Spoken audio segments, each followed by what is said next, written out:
the question is, what is government for? I mean, is government about election processes that make us feel good, or is it about the outcomes from those election processes? And that is the whole question here, is do we think about the Electoral College in terms of, you know, well, we would, one scholar, I can't remember who it was, pointed out that it's only, I mean, the fact that we have these debates over what are relatively tiny little percentages, more or less, or, you know, of votes, and this person won only 49%, and so we have a problem with that, or Bush got a relatively very small percentage less of the popular vote than Gore, is only because our government works so well that we can have these arguments way out at the margins, right? But if that's all government is about, is sort of about the process of elections and how we feel about it, then that's one way to analyze all this, and it's what NPV does on their website. It's a lot of mathematics, hundreds of pages of mathematics.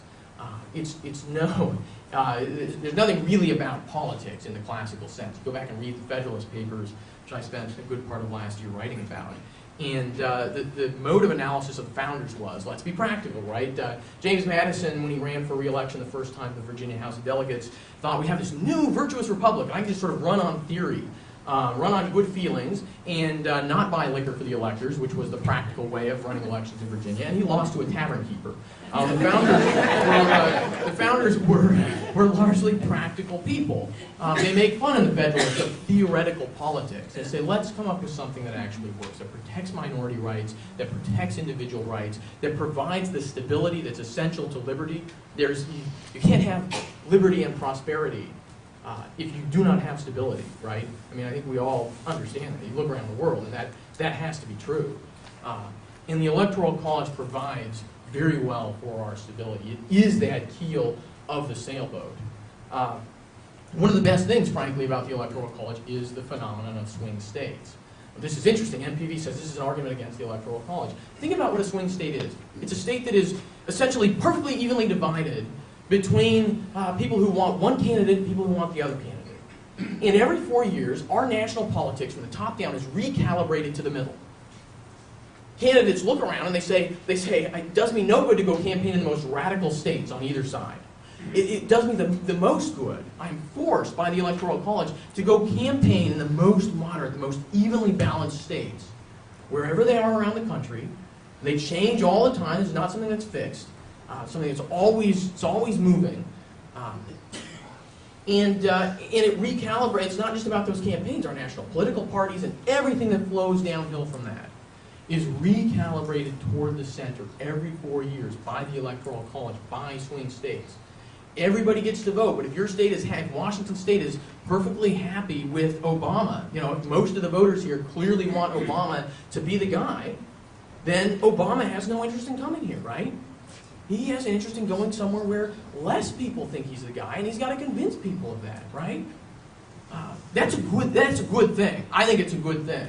I think that recalibrating our system to the middle every 4 years is very important. It also forces candidates, how much time do I have?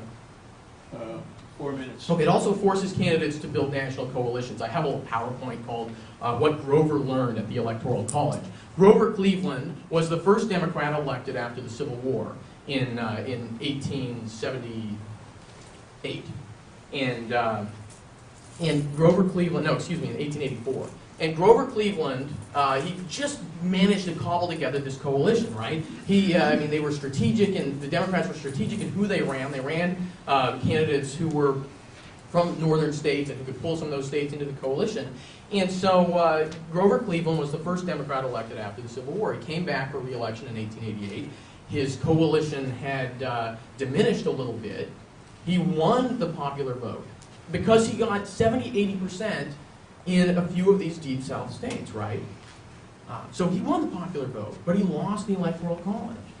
And, was Grover Cleveland out of the game? Did the Electoral College just say, Grover Cleveland can't be president? No, he came back 4 years later in 1892, and he won election again, became the only person ever elected to non-consecutive terms as president, because he learned, because the Electoral College forced him to concede that running as a wildly popular candidate from one region of the country was not enough. I mean, frankly, the Democrats they could not continue refighting the Civil War and being the party, the sort of retrenched party of slavery, because of the Electoral College, because Grover Cleveland said, look guys, the only way we can put this together is if we make ourselves acceptable to enough Northerners and enough people in the new Western states to win the presidency. That's what the Electoral College does. That's the kind of results the Electoral College produces.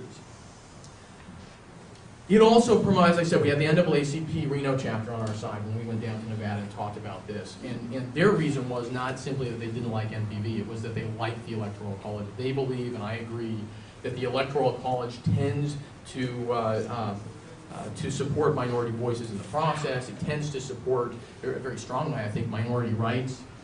I mean, the question is, I mean, Hitler was elected, right? I mean, and there are all kinds of questions about that election, right? But if that election was perfect, we looked at that and we sent observers over there and we said, that was a perfect election. Would we say, well, therefore this is good. We sort of put our blessing on this government. Well, absolutely not. We care about the process, or we care about the product that comes out the other end. We care about the policies that the political processes allow to come to the surface. And candidates who are from the fringes, candidates who are from particular little regions are not excluded by the Electoral College. They're forced to go out and work to build broader coalitions, to build national coalitions, to build more moderate coalitions. And this is why we are a country that right from the beginning has been the most diverse by all kinds of different measures. And spread out across a huge geographic area with people having all kinds of different interests, aligned with all kinds of different geographic and other distinctions. Why we have remained a largely unified country. I mean, the Civil War, let's remember, is the one example where one of the political parties said, we don't care about the Electoral College, we're going to do what we know will make us lose according to the Electoral College, and it rent our nation apart. Thank you.